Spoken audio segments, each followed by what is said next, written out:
પૂર્ણ હરીફાઈવાળા બજારમાં પેઢીની સમતુલા બતાવે છે. અને અહીંયા આપણી બંને શરતો આપણે બતાવી શકીએ તો બી બિંદુએ ખરી સમતુલા આવે છે, જ્યાં સીમાંત આવક બરાબર સીમાંત ખર્ચ થાય છે અને સીમાંત ખર્ચ વધતું હોય છે.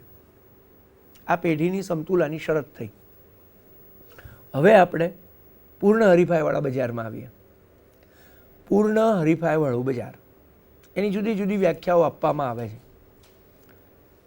સમાન ગુણી એકમો ધરાવતા વસ્તુના અનેક ઉત્પાદકો હોય, અનેક ખરીદનારાઓ હોય, જે બજારમાં મુક્ત પ્રવેશ ને મુક્ત નિકાસ હોય, કોઈ વાહન વ્યવહાર ખર્ચ ના હોય, કિંમત ઉપર કાબૂ ના હોય, આવું જે બજાર છે એ હરીફાઈવાળું બજાર છે.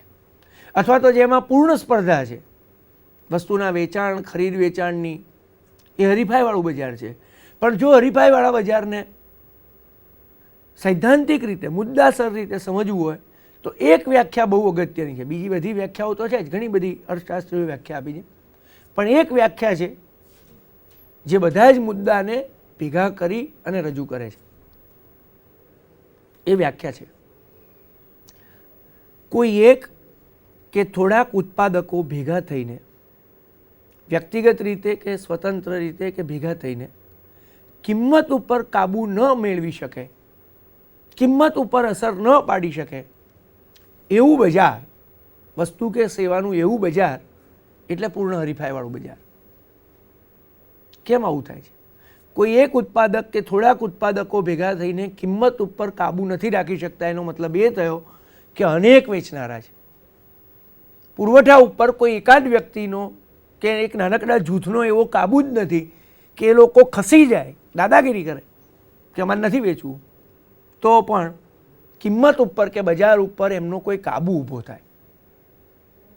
એ કાબૂ નથી મેળવી શકતા. એનો મતલબ એ થયો કે અનેક વેચનારા છે, અનેક ખરીદનારા છે. ન ખરીદનારા ન વેચનારા કોઈ ભેગા થઈને કિંમત ઉપર કાબૂ નથી કરી શકતા, પોતાની દાદાગીરી બજારમાં ઊભી નથી કરી શકતા. આવું ક્યારે થઈ શકે?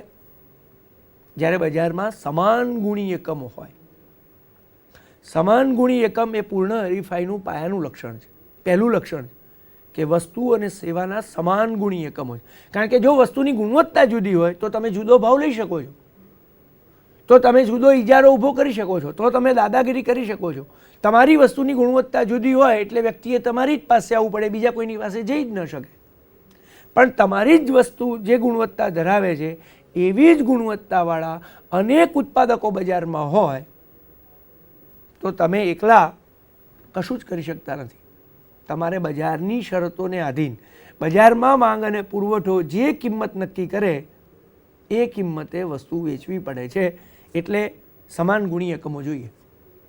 અનેક વેચનારા એ એનું બીજું અગત્યનું લક્ષણ છે. એકાદ વેચનારો હોય, થોડાક વેચનારા હોય તો ભેગા થાય અને ભેગા થઈને કિંમત ઉપર કાબૂ કરે. એકચ્યુઅલી પૂર્ણ હરીફાઈનો મતલબ આટલો જ છે કે કિંમત ઉપર કાબૂ નહીં. તમે કિંમત ઉપર કાબૂ નથી કરી શકતા, માટે સ્પર્ધા છે, માટે ગ્રાહકને ફાયદો છે. આપણે આગળ ઉપર જોઈશું હરીફાઈમાં ગ્રાહકને કેમ ફાયદો છે. કારણ કે મહત્તમ નફો મેળવવા બેઠેલી વ્યક્તિ તો મહત્તમ કિંમત વસૂલ કરવા માંગે છે, પણ એ કિંમત વસૂલ નથી કરી શકતી કારણ કે એને કિંમતમાં સ્પર્ધા છે, વસ્તુ વેચવામાં સ્પર્ધા છે. તો અનેક વેચનારા છે. એવી જ રીતે ખરીદનારાની સાઈડે પણ સ્પર્ધા છે. ખરીદનારાઓ પણ થોડાક અને એકાદ બે હોય અને વેચનારા બહુ હોય તો ખરીદનારાનો ઇજારો ઊભો થાય, ખરીદનારા દાદાગીરી કરે અને તો વેચનારાનું શોષણ થાય. જે ખેતીમાં થાય છે, ખેડૂતો એક સાથે માલ લઈને બજારમાં પહોંચી જાય છે ત્યારે વેપારીઓ થોડાક હોય છે ભેગા થઈ જાય છે અને નીચી કિંમતે એમનો માલ ખરીદી લે છે. બજારમાં કોઈ એક જ ગ્રાહક બહુ મોટો હોય, ખૂબ મોટો જથ્થો એ બજારમાંથી ખરીદતો હોય તો એ ચોક્કસપણે કિંમતને અસર કરી શકે છે. ભાઈ મારે આટલો મોટા પ્રમાણમાં ખરીદવાનું છે તો તમારી કિંમત નહીં ચાલે. પણ જો અનેક ગ્રાહકો હોય ખરીદનારા તો ખરીદી માટે પણ સ્પર્ધા થશે અને એ સ્પર્ધા કોઈ એકની દાદાગીરી, કોઈ એકનો કિંમત ઉપરનો કાબુ નહીં ચલાવી લે. વિદ્યાર્થી મિત્રો, બોર્ડ ઉપર પૂર્ણ હરીફાઈના કેટલાક લક્ષણો પણ આપણે લખેલા છે, તમે એને જોઈ શકો છો. સમાન ગુણી એકમો વસ્તુના હોવા જોઈએ, અનેક વેચનારા હોવા જોઈએ, અનેક ખરીદનારા હોવા જોઈએ. એવી જ રીતે પૂર્ણ સ્પર્ધાવાળા બજારનું એક અગત્યનું લક્ષણ છે કે એમાં કોઈ પણ વ્યક્તિ ઉત્પાદન માટે પ્રવેશી શકે છે અથવા તો પાછો નીકળી શકે છે. એટલે કે બજારમાં થોડાક ઉત્પાદકો ભેગા થયા હોય, ઉત્પાદન કરે, એને નફો થતો હોય, એની પરિસ્થિતિ સારી હોય તો બીજા લોકો એમાં પ્રવેશી શકવા જોઈએ. એટલે એક રીતે કહીએ તો સાધનો ગતિશીલ હોય છે. એટલે સાધનોની ગતિશીલતા પણ પૂર્ણ હરીફાઈવાળા બજારનું અગત્યનું લક્ષણ છે. સાધનો ગતિશીલ ના હોય તો આપોઆપ ઉત્પાદન પ્રક્રિયાને અસર પડે છે. કોઈ પર્વતીય એરિયામાં કોઈ માણસે દુકાન કરી હોય અને નફો લેતો હોય, બીજી વ્યક્તિને થાય કે હું અહીંયા જવું, પણ એ ત્યાં જઈ જ ના શકે. એ ત્યાં વસ્તુઓને પહોંચાડી જ ના શકે, એ ત્યાં યંત્રોને પહોંચાડી જ ના શકે, એ ત્યાં ઉત્પાદન ચાલુ જ ન કરી શકે. પરિણામે પેલી વ્યક્તિ આપોઆપ ઇજારો ધરાવે. તો મુક્ત પ્રવેશ નથી. કુદરતી કારણોસર, આર્થિક કારણો, સરકાર કાયદો જ કરે કે એક જ કંપનીએ ઉત્પાદન કરવાનું અને એની પાસેથી જ બધાએ મેળવવાનું. તો કોઈ જ બીજી કંપની એની સાથે સ્પર્ધામાં નહીં આવે. તો બજારમાં પ્રવેશ ઉપર નિયંત્રણ આવ્યું સરકારી. તો આને પૂર્ણ હરીફાઈવાળું બજાર ના કહેવાય.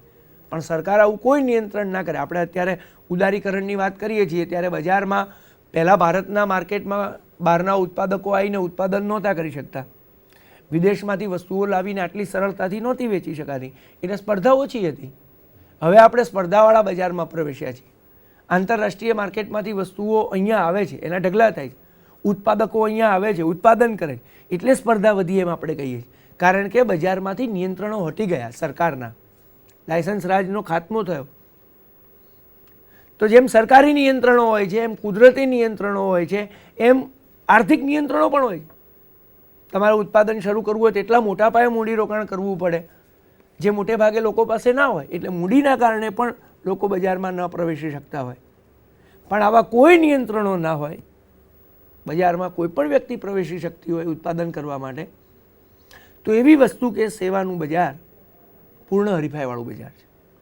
તો પૂર્ણ હરીફાઈવાળા બજારની જે મહત્ત્વની ખાસિયતો છે કે એમાં સમાન ગુણી એકમો હોય છે, અનેક વેચનારા હોય છે, અનેક ખરીદનારા હોય છે, સાધનો સંપૂર્ણ ગતિશીલ હોય છે, સાધનોની પૂર્ણ હરીફાઈ હોય છે. એક અગત્યનું લક્ષણ છે સંપૂર્ણ માહિતી. હરીફાઈ માહિતી વગર શક્ય નથી. જેમ જેમ માહિતીનો વ્યાપ વધે છે, જેમ જેમ નોલેજ ને ઇન્ફોર્મેશન વધે છે, એમ એમ સ્પર્ધા વધે છે. આપણે રોજિંદા જીવનમાં પણ જોઈએ છીએ. તમે એક સ્પર્ધા રાખો કોલેજમાં, વક્તૃત્વ સ્પર્ધા છે, દોડની સ્પર્ધા છે, એની નોટિસ જ ના હોય, કોઈ છોકરાઓને ખબર જ ના હોય. 4-5 જણાને જ ખબર હોય ને એ 4-5 જણા ભાગ લે, એમાંથી 3નો નંબર આવે ને 1 રહી જાય ને પ્રોત્સાહન ઇનામ આપો. એટલે સ્પર્ધા પૂરી? આ સ્પર્ધા નથી. કારણ કે આ બધા જ વિદ્યાર્થીઓ સુધી માહિતી નથી પહોંચી. બધા સુધી માહિતી પહોંચે, કોઈ પણ એમાં ભાગ લઈ શકે, કોઈ એમાં નિયંત્રણ ના હોય, અને પછી જે સ્પર્ધા થાય એમાંથી જેનો નંબર આવે એ શ્રેષ્ઠ. આવું જ ઇકોનોમિક્સમાં છે, આવું જ બજારમાં પણ છે. બધા જ સુધી માહિતી પહોંચે, ગ્રાહકો સુધી પૂરેપૂરી માહિતી પહોંચે. અહીંયા આ કિંમતે વસ્તુ વેચાય છે, આ વસ્તુની ગુણવત્તા આ છે, બધી જ તર્કબદ્ધ ગ્રાહક છે, વર્તન તર્કબદ્ધ કરવાનું છે. તો એનો પાયાનો મુદ્દો આ છે કે એની પાસે પૂરેપૂરી માહિતી છે, પૂરેપૂરી ઇન્ફોર્મેશન છે. તો માહિતીના કારણે જ સાધનો ગતિશીલ બને. દાખલા તરીકે એક ખેડૂત, બટાકાનું ખૂબ ઉત્પાદન થયું, એ પોતાના માર્કેટમાં ભાવ પૂછે 20 રૂપિયા કિલો. એની પાસે ફોન છે, નેટ છે, એ બીજા બજારોમાં ભાવ પૂછે 30 રૂપિયા કિલો, 40 રૂપિયા કિલો.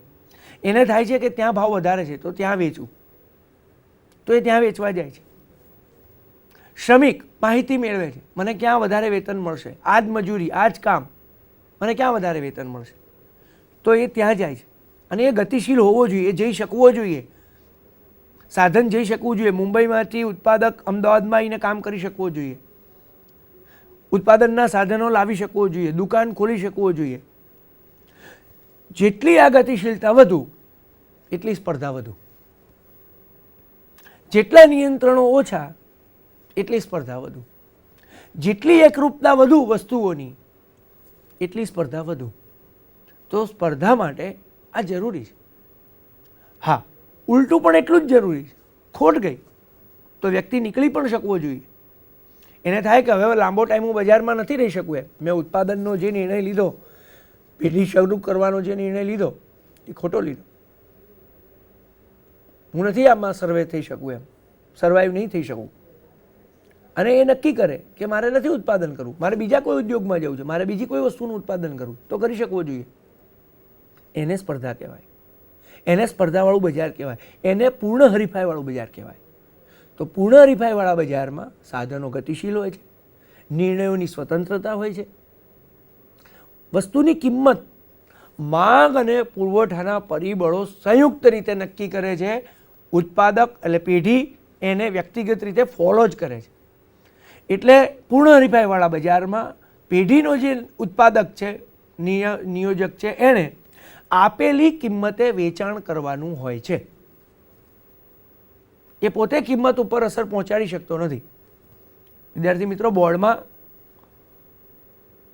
આ લક્ષણો જોયા છે આપણે. સમાન ગુણી એકમો, અનેક વેચનારા, અનેક ખરીદનારા, વાહન વ્યવહાર ખર્ચનો અભાવ, મુક્ત પ્રવેશ, મુક્ત નિકાસ.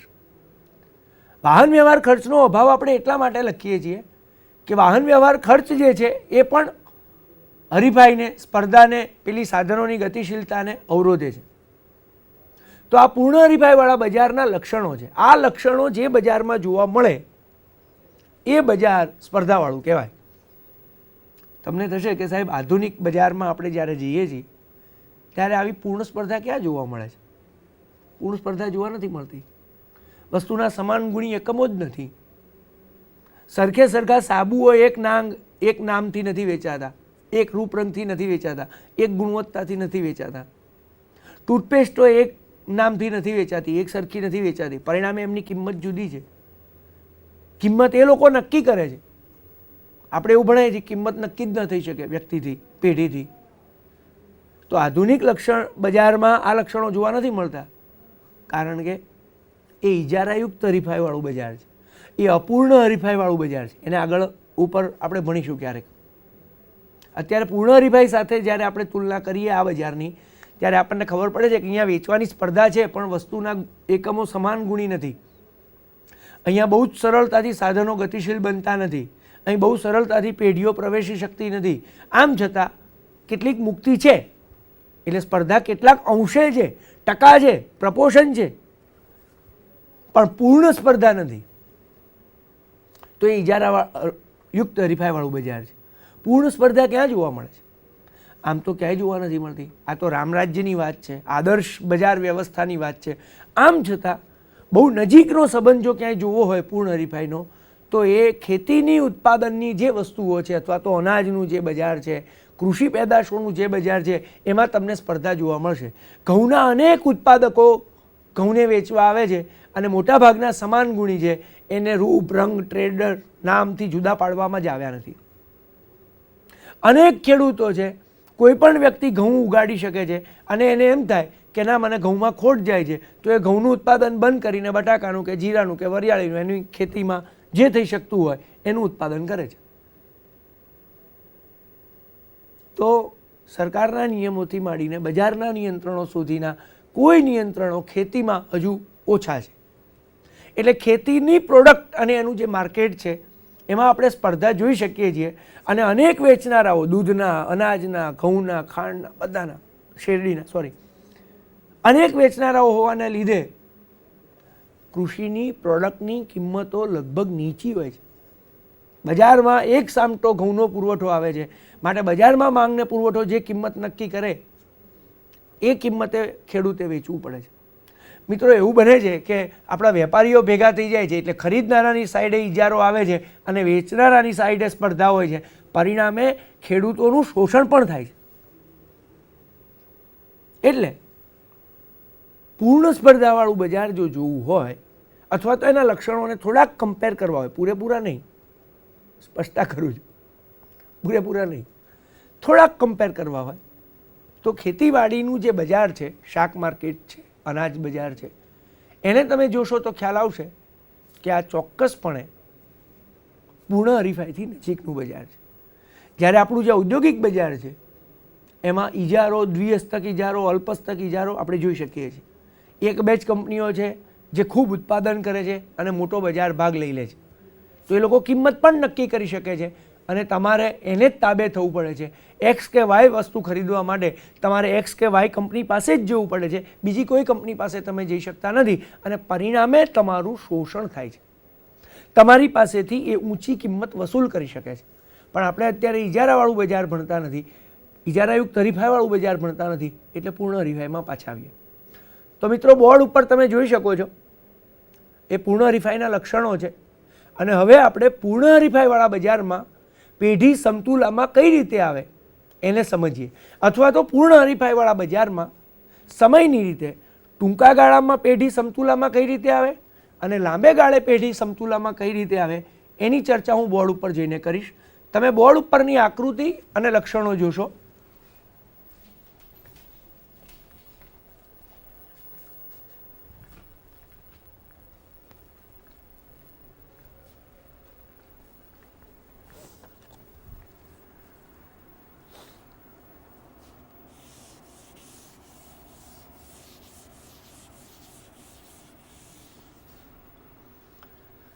વિદ્યાર્થી મિત્રો, આપણે શરૂઆતમાં જે મેં વાત કરી પેઢીની સમતુલા, તો આ જ આકૃતિને આપણે થોડીક મોટી અને માત્ર હવે પૂર્ણ હરીફાઈના સંદર્ભમાં જોઈ લઈએ અને પેઢીની પ્રાથમિક સમતુલાને ફરી એકવાર ટૂંકમાં સમજી અને આખો મુદ્દો સમજવાનો પ્રયત્ન કરીએ.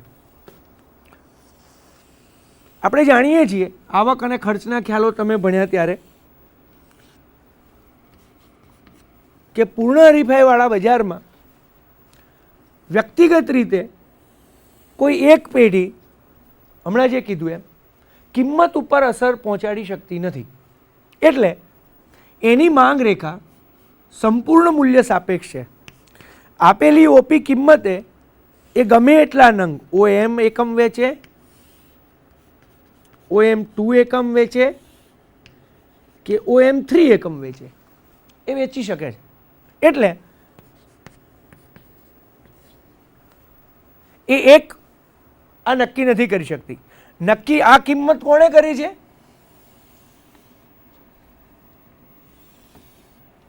તો કે માંગ અને પુરવઠાના પરિબળો દ્વારા કિંમત નિર્ધારણ થયેલું છે.